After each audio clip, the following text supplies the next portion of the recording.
श्री स्वामी समर्थ। तुम्हा सर्वांचं माझ्या यूट्यूब चॅनलवरती अगदी मनापासून स्वागत करते। तुमच्या मनातल्या सगळ्या चांगल्या इच्छा स्वामी महाराज नक्की पूर्ण करो हीच स्वामी चरणी प्रार्थना करते आणि आजच्या व्हिडिओला सुरुवात करूया। आज आपण बघणार आहोत की पशुपती व्रत कसे करायचे।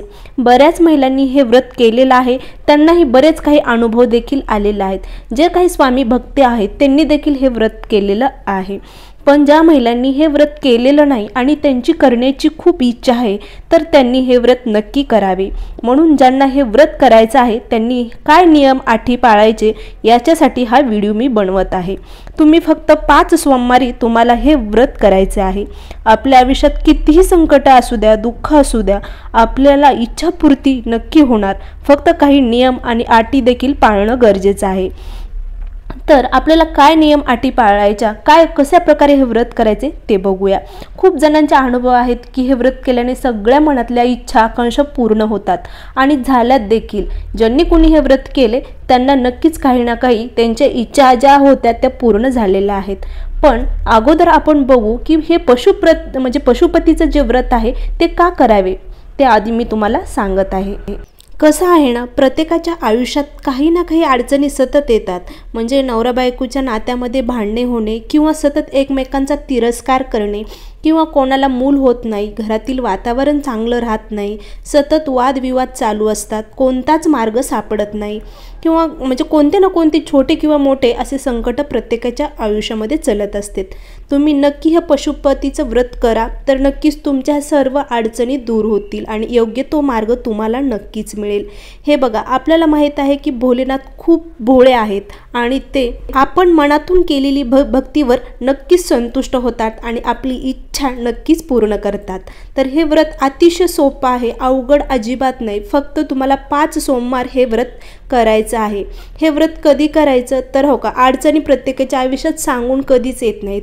अडचणी आल्या की आपल्याला आठवतं की नाही आता सेवा करायला पाहिजे, असं नाही। तर हे व्रत तसं नाही, तुम्ही कोणत्याही पक्षामध्ये किंवा कोणत्याही महिन्यामध्ये या व्रताला सुरुवात करू शकतात। दुसरी गोष्ट म्हणजे हे व्रत तुम्हाला भगवान शिवांच्या म्हणजेच महादेवाच्या मंदिरात जाऊन करायचं आहे। कृपया करून तुम्ही हे व्रत घरी करू नका, कारण हे व्रत घरी करायचं नाही, तुम्हाला महादेवाच्या मंदिरातच जाऊन करायचं आहे। तुम्ही जर घरी हे व्रत केलं तर त्याची फलप्राप्ती तुम्हाला प्राप्त होणार नाही, कारण घरामध्ये जेवढी सकारात्मकता असते ना त्यापेक्षा दुपटीने तिपटीने सकारात्मकता ही मंदिरात असते। म्हणून आपल्याला हे व्रत मंदिरातच जाऊन करायचं आहे। तर हे व्रत कसं करायचं तर सोमवारी काय करायचं आहे, सकाळी लवकर उठायचं आहे। तुम्हाला शक्यतो पांढऱ्या रंगाची साडी घाला किंवा तुमच्याकडे पांढऱ्या रंगाचा जर ड्रेस असेल तर तुम्हाला तो ड्रेस घालायचा आहे, कारण भगवान शंकराला पांढरा रंग हा अतिशय प्रिय आहे। म्हणून तुम्हाला त्यांची पूजा करत असताना, हे पशुपतीचं व्रत करत असताना तुम्हाला पांढऱ्या रंगाची साडी किंवा ड्रेस घालायचा आहे। जर तुम्ही ड्रेस घातला तर त्यावरती तुम्हाला पांढऱ्या रंगाची ओढणी घ्यायची आहे, डोक्यावरती पांढऱ्या रंगाची ओढणी घ्यायची आहे आणि साडी घातली तर तुम्हाला पदर घ्यायचा आहे। महादेवाच्या मंदिरात जायचं आहे। मंदिरात जाताना तुम्हाला या वस्तू घेऊन जायचं आहे, ताट घेऊन जायचं आहे। ताटामध्ये काय वस्तू घ्यायच्या तर महादेवाच्या पिंडीवर पाण्याने अभिषेक करायचा आहे, त्यानंतर पंचामृताने, नंतर दुधाने, ह्या 3 वस्तू तुम्हाला जाताना घेऊन जायच्या आहेत। पंचामृत म्हणजे साखर वगैरे, थोडंसं तूप वगैरे टाकलेलं शुद्ध गाईचं तुपाचा वापर करायचा आहे व्रत करत असताना तुम्हाला। नंतर तुम्हाला म्हणजे ज्यावेळेस तुम्ही अभिषेक करताल, पहिल्यांदा पाण्याने तुम्हाला अभिषेक करायचा आहे। ज्यावेळेस तुम्ही पाण्याने अभिषेक करताल त्यावेळेस ओम नमः शिवाय म्हणत 11 वेळास पाण्यानं अभिषेक करायचा आहे। त्यानंतर पंचामृताने 11 वेळेस अभिषेक करायचा आहे, त्यावेळेस पण तुम्हाला ओम नमः शिवाय असं म्हणायचं आहे। आणि त्यानंतर तुम्हाला दुधाने अभिषेक करायचा आहे, त्यावेळेस पण तुम्हाला ओम नमः शिवाय असं म्हणत दुधाने अभिषेक करायचा आहे 11 वेळेस। त्यानंतर तुम्हाला 108 वेळेस बेलपत्र तुम्हाला पिंडीवर व्हायचे आहेत, ते पण तुम्हाला ओम नमः शिवाय असं म्हणत 108 वेळेस बेलपत्र व्हायचे आहेत। त्यामुळे जाताना बेलपत्र पण घेऊन जा। पांढऱ्या रंगाचं फूल अर्पण करा। शक्यतो धोत्र्याचं फूल जर तुम्हाला मिळत असेल तर धोत्र्याचं फूल तुम्ही अर्पण करा। गंगाजल अर्पण करायचं आहे तुम्हाला। गंगाजल वगैरे किंवा हे साहित्य पूजेचे साहित्य जे आहे म्हणजे पूजेचं सामान जिथे भेटतं तिथे तुम्हाला ह्या वस्तू मिळतील। त्यानंतर तुम्हाला महादेवांना विभूती लावायची आहे म्हणजे भस्म लावायचं आहे।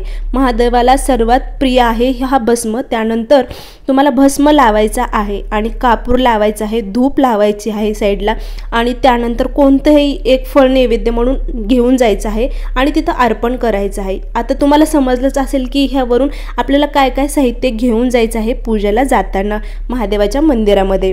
हे सर्व साहित्य तुम्हाला घेऊन महादेवाच्या मंदिरात जायचं आहे आणि सकाळी सकाळी ही तुम्हाला व्रत करायचं आहे, पूजा करायची आहे।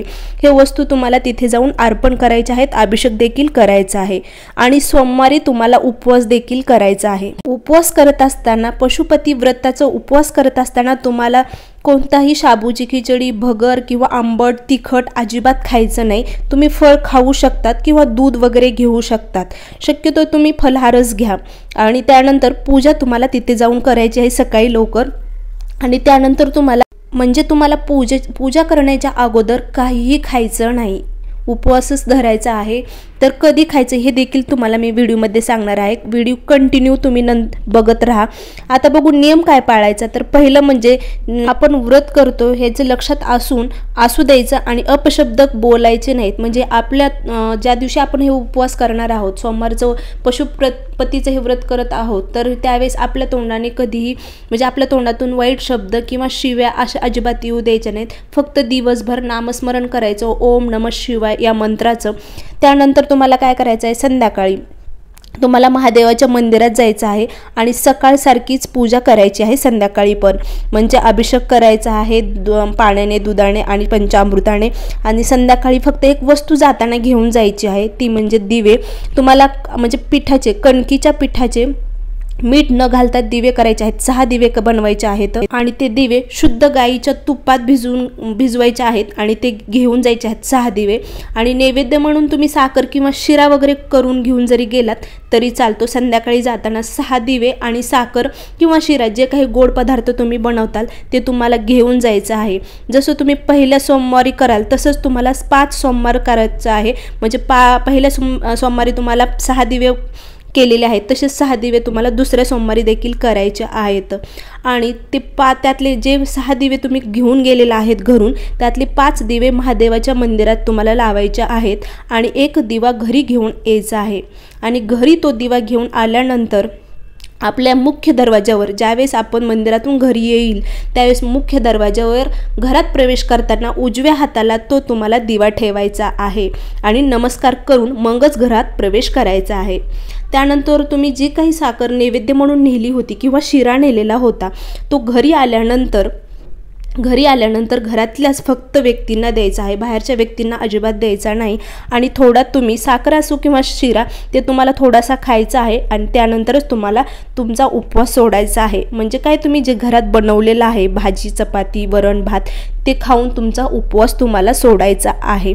तर या प्रकारे तुम्हाला पशुपतीचं व्रत करायचं आहे। तर फलाहार कधी घ्यायचा, तर फलाहार तुम्ही ज्यावेळेस पूजा करून सकाळची पूजा करून वापस घरी येताल त्यावेळेस तुम्ही ज्यावेळेस तुम्ही सकाळी पूजा करून वापस येताल त्यावेळेस तुम्ही फळ खाऊ शकतात।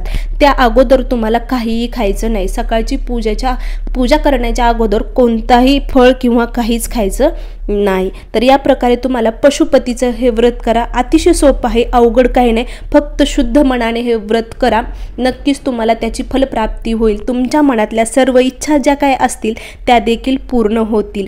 आता दुसरी गोष्ट म्हणजे ज्यावेळेस तुम्ही पहिल्या दिवशी ज्या मंदिरात गेलात त्याच मंदिरात तुम्हाला 5 दिवस जायचं आहे आणि 5ही व्रत पशुपतीचे 5ही व्रत तुम्हाला त्याच मंदिरात करायचे आहेत। हे व्रत आपल्या घरी राहूनच करायचं आहे, दुसऱ्याच्या घरी जाऊन अजिबात करायचं नाही। हे त्याचे नियम देखील आहेत। व्हिडिओ आवडला असेल तर नक्की लाईक करा, शेअर करा आणि सबस्क्राईब करायला मात्र विसरू नका आणि कमेंट करून नक्की कळवा माझा व्हिडिओ तुम्हाला कसा वाटला ते। श्री स्वामी समर्थ, जय जय स्वामी समर्थ। अवधूत चिंतन श्री गुरुदेव दत्त।